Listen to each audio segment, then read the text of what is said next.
सभी विद्यार्थियों को नमस्कार। एनएमआर स्पेक्ट्रोस्कोपी की वीडियो की पूर्व सीरीज में आप लोगों को एनएमआर स्पेक्ट्रोस्कोपी के अंतर्गत रासायनिक विस्थापन क्या होता है, परिरक्षण क्या होता है, विपरिरक्षण क्या होता है, उसके बारे में आपको समझाने का प्रयास किया था। आज की इस वीडियो की सीरीज में अपन रासायनिक विस्थापन को प्रभावित करने वाले कारकों और चक्रण युग्मन क्या होता है और युग्मन स्थिरांक क्या होता है उसके बारे में है वो डिटेल से चर्चा करेंगे।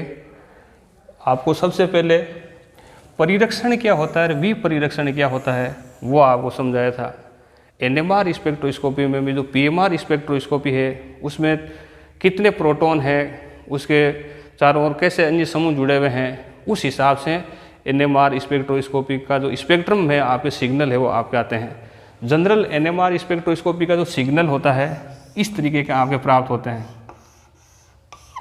तो वो उसको जो डिटेक्ट किया जाता है वो उसकी जो व्यवस्था होगी, सबसे पहले जो कोई यौगिक है वो रेफरेंस यौगिक टेट्रामेथिलसिलेन, जिसका डेल्टा वैल्यू के अंतर्गत एनएमआर का सिग्नल 0 पर प्राप्त होता है। तो आपको बताया था कि इसमें एनएमआर सिग्नल को व्यक्त करने के दो पैमाने होते हैं, एक तो डेल्टा पैमाना और एक आपके टो पैमाना। डेल्टा पैमाने का जो वैल्यू होती है वो 0 से लेकर के 10 तक होती है और टो की वैल्यू भी उतनी होती है। डेल्टा वैल्यू को टो में चेंज करने, इन दोनों का योग है वो आपके 10 के बराबर होगा। तो डेल्टा की वैल्यू 0 होगी तो टो की वैल्यू 10 होगी, डेल्टा की वैल्यू 10 होगी तो टो की वैल्यू आपके 0 होगी। तो इस तरीके से एनएमआर सिग्नल को आपको व्यक्त किया जाता है।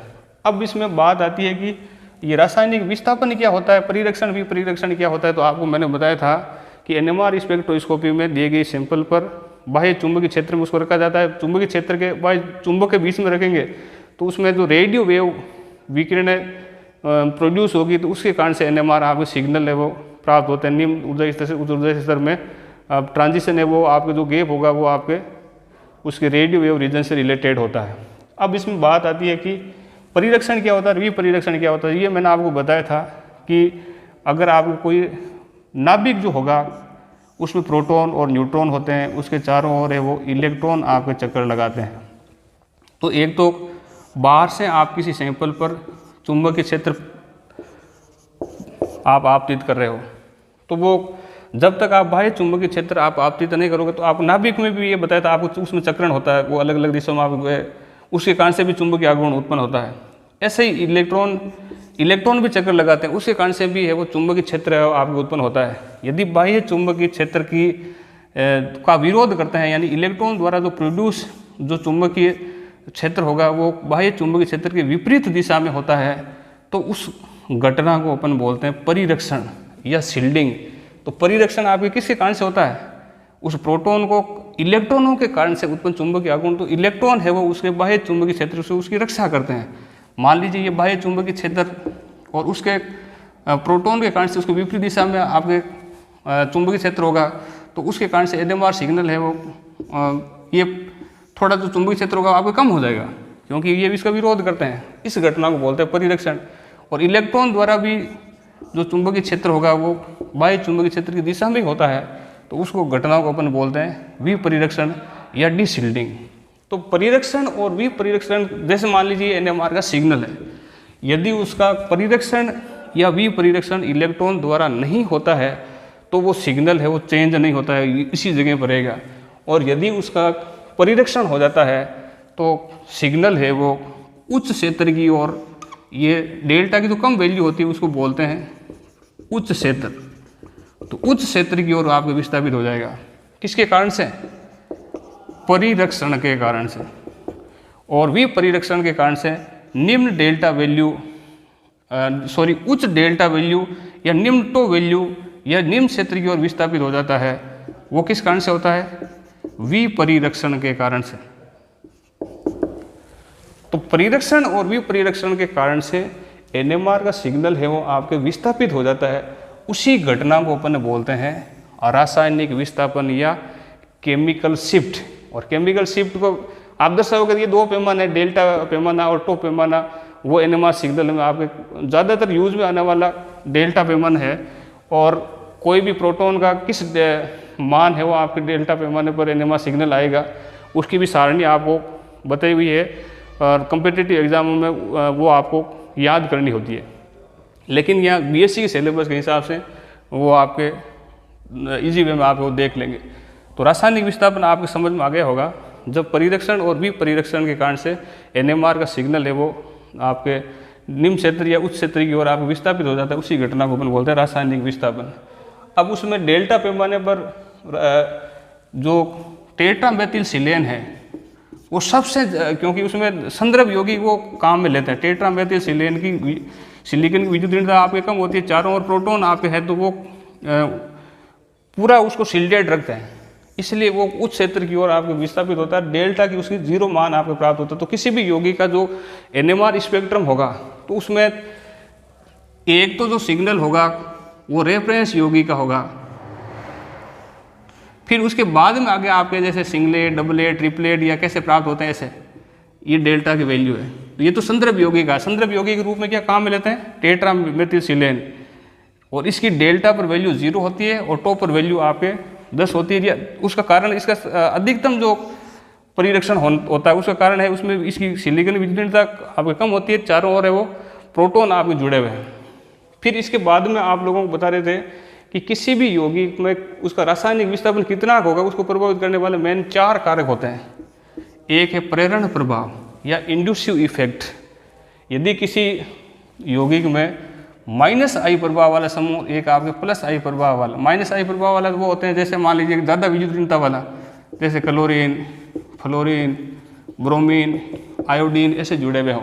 तो -I प्रभाव वाले यदि किसी यौगिक में आप प्रोटॉन के साथ में समूह जुड़े हुए हैं तो उस स्थिति में उसका तो वो इलेक्ट्रॉन दूसरे प्रोटॉन से दूरी पर चले जाएंगे, तो वो उतना परिरक्षित नहीं कर पाएंगे, बल्कि उसका विपरिरक्षण हो जाएगा और एनएमआर का सिग्नल है वो उच्च डेल्टा यानी निम्न क्षेत्र की ओर आपके विस्थापित हो जाता है। जैसे फॉर एग्जांपल आपके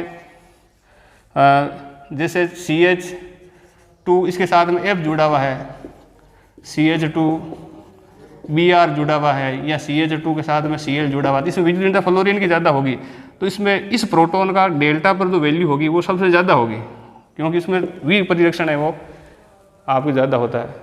तो +I प्रभाव वाला समूह जुड़ा हुआ होगा तो उस स्थिति में तो उसका परिरक्षण होगा, और -I प्रभाव वाला समूह जुड़ा हुआ होगा तो विपरिरक्षण होगा, इसलिए उसमें डेल्टा की वैल्यू है वो आपके रासायनिक विस्थापन निम्न क्षेत्र या उस क्षेत्र में आपको हो सकता है।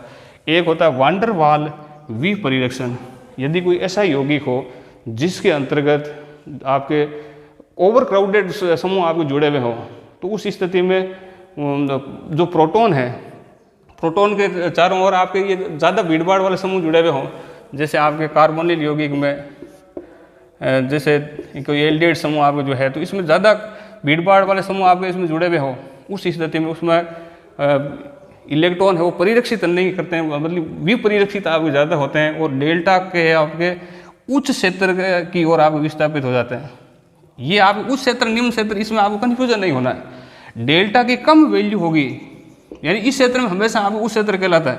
जहाँ टो की वैल्यू ज़्यादा है तो वहाँ उच्च क्षेत्र होता है, डेल्टा की वैल्यू कम होती है तो वो आपको उच्च क्षेत्र है। परिरक्षण के कारण से उच्च क्षेत्र और विपरिरक्षण के कारण से जो सिग्नल होता है वो आपके निम्न क्षेत्र की ओर आपके विस्थापित होता है। तो प्रेरण प्रभाव आपके समझ में आ गया होगा। वांडर वाल, ज़्यादा क्राउडेड समूह आपको जुड़े हुए होंगे तो उसमें विपरिरक्षण होता है, उसके कारण से डेल्टा की वैल्यू निम्न क्षेत्र की ओर आपको विस्थापित होती है। एक होता है एनिसोट्रोपिक इफेक्ट या विषमदेशिक प्रभाव। तो जो इलेक्ट्रॉनों द्वारा उत्पन्न जो क्षेत्र है वो यदि प्रोटॉन की विपरीत दिशा में है तो उस स्थिति में उसका डीशिल्डिंग होती है और उसी की शील्डिंग होती है। तो शील्डिंग या डीशिल्डिंग के कारण से भी, इसमें विषमदेशिक प्रभाव के कारण से भी एनएमआर सिग्नल है वो विस्थापित होते हैं। यदि किसी यौगिक में हाइड्रोजन बंध है, हाइड्रोजन बंध में हाइड्रोजन है वो बंध उसी में बनता है जब उसकी विद्युत ऋणता आपके ज़्यादा हो। तो ज़्यादा विद्युत ऋणता वाले समूह में यदि हाइड्रोजन बंध होगा तो उस स्थिति में आपको पता है कि विपरिरक्षण होगा हाइड्रोजन बंध के कारण से, तो वो एनएमआर सिग्नल है वो डेल्टा के ज़्यादा मान यानी निम्न क्षेत्र की ओर है वो सिग्नल है वो विस्थापित हो जाता है। तो ये रासायनिक विस्थापन को प्रभावित करने वाले 4 कारक थे।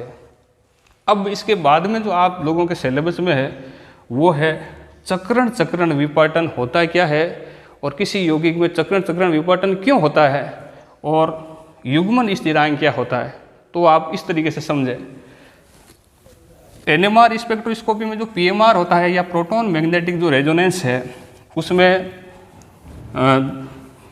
कितने सिग्नल आएंगे वो प्रोटॉन के वातावरण पर निर्भर करता है। कितने सिग्नल आएंगे वो वीडियो की नेक्स्ट सीरीज में और आपको समझाने का प्रयास करेंगे। जैसे मैं आपको एक एथिल ब्रोमाइड का उदाहरण लेकर के समझा रहा हूँ।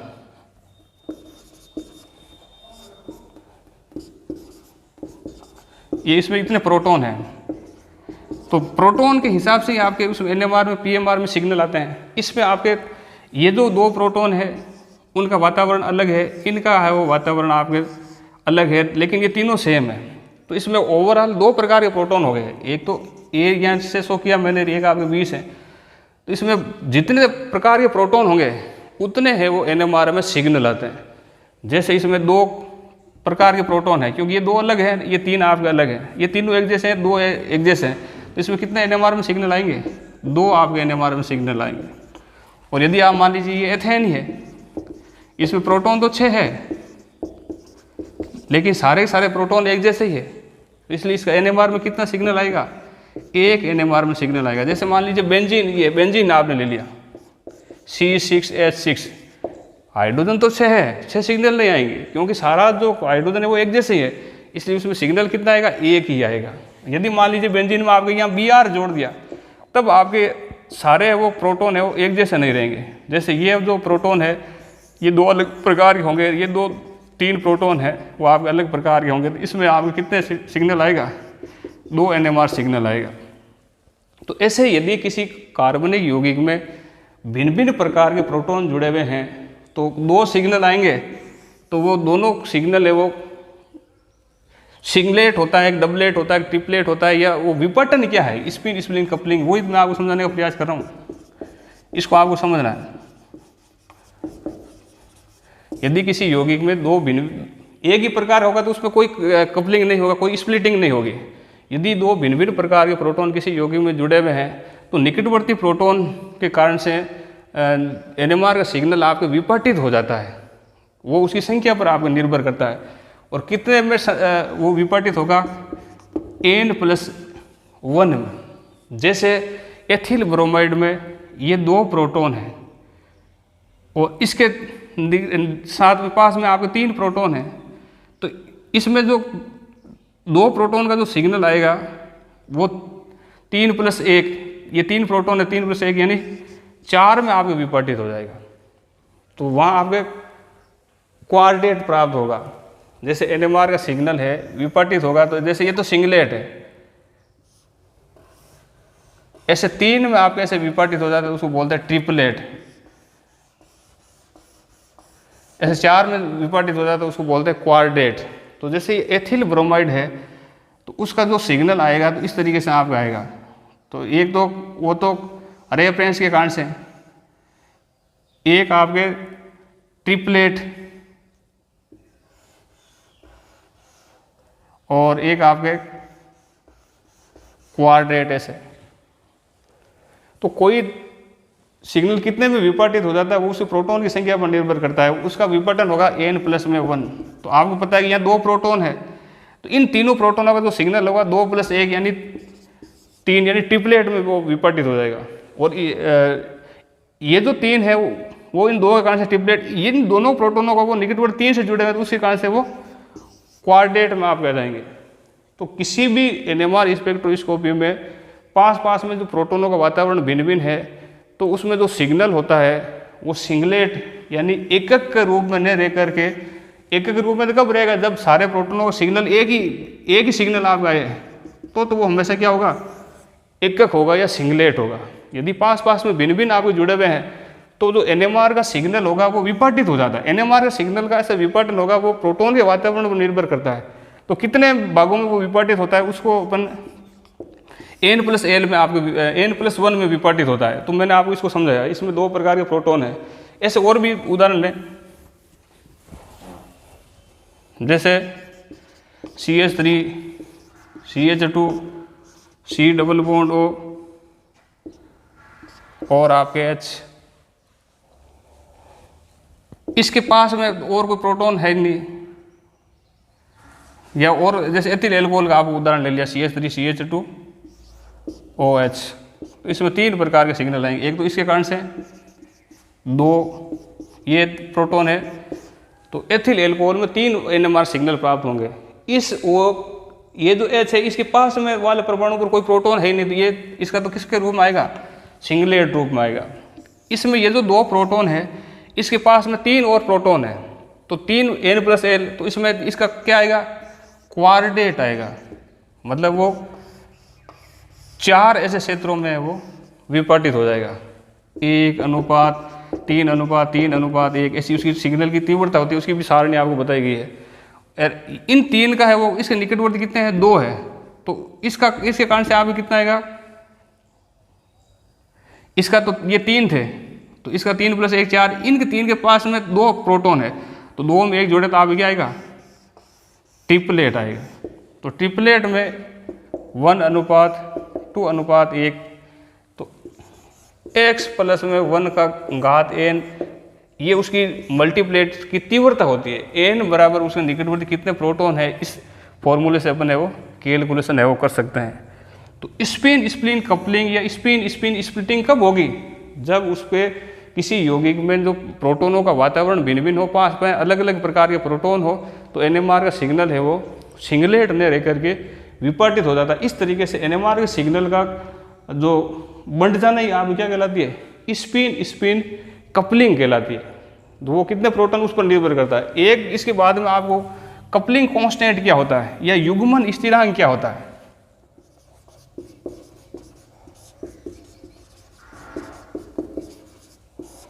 जिसको J से व्यक्त किया जाता है।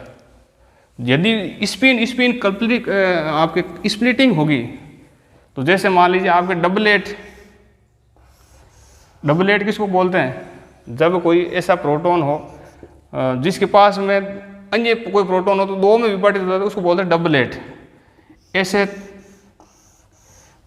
कोई संकेत है वो 3 में विभाजित हो जाता है, उसको अपन क्या बोलते हैं, ट्रिपलेट। और कोई संकेत है वो ऐसे 4 में आपके NMR का सिग्नल है वो बढ़ जाता है, तो इसको अपन क्या बोलते हैं, क्वाड्रेट। ऐसे आपके पेंटेट हेक्सेट वो अलग अलग प्रकार से आपके विभाजित हो जाते हैं। तो ये आप क्या कहलाते हैं, मल्टीप्लेट कहलाते हैं। जैसे डबलेट हो गया, ट्रिपलेट हो गया, क्वाड्रेट हो गया, यानी NMR का सिग्नल जो विपाटित होता है वो विपाटित क्यों होता है, वो भी आपको बताया था। उसमें प्रोटॉन है वो भिन्न भिन्न प्रकार के हों।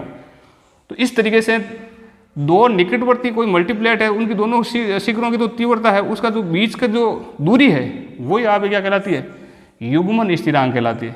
जैसे इसमें 2 शिखरों के बीच की दूरी यहाँ से यहाँ तक की, यहाँ से यहाँ तक की वैल्यू, किसी मल्टीप्लेट में उसके शिखरों के बीच की जो दूरी होती है उसी को क्या कहते हैं, युग्मन स्थिरांक या कपलिंग कांस्टेंट कहते हैं।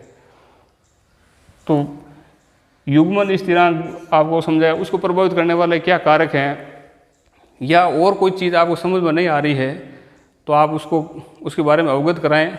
आपको जो दिए गए नोट्स हैं वो पढ़ें, और मेरे हिसाब से स्पिन स्प्लिटिंग क्या होती है या कपलिंग क्या होती है, युग्मन स्थिरांक क्या होता है, आज की इस वीडियो लेक्चर में आपको समझाने का प्रयास किया गया, तो आपको समझ में आ गया होगा।